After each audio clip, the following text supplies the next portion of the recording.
Sahnaga chiqib, hurmat salimi beramiz. Qaychi qadam harakatini oldiga yurib, 6 qitim o'rindaymiz.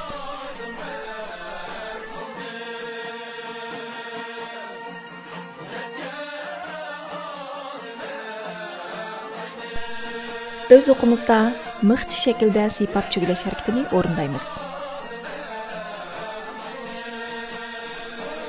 Andın keyniga taq jup qadam harakati bilan yonimiz.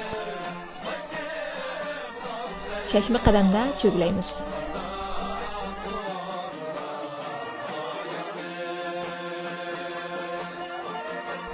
Yan tirma qadam harakatini o'qiya qo'l bilan birlashtiramiz.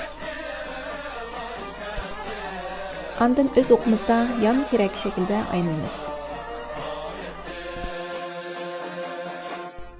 Qaychi qadam harakatini qaytlaymiz. Andın öz o'qimizda bir aylanib, tizilib o'ltiramiz. Qas chiqarib, mo'ra etishni unutmang.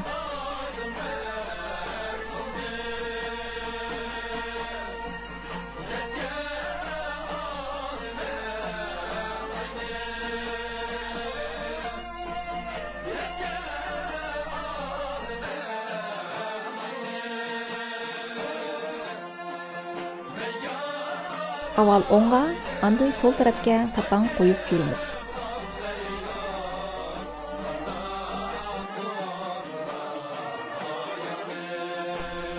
Qaychi qadam harakatlarini avval keyniga, andın oldiga qarab o'rindaymiz.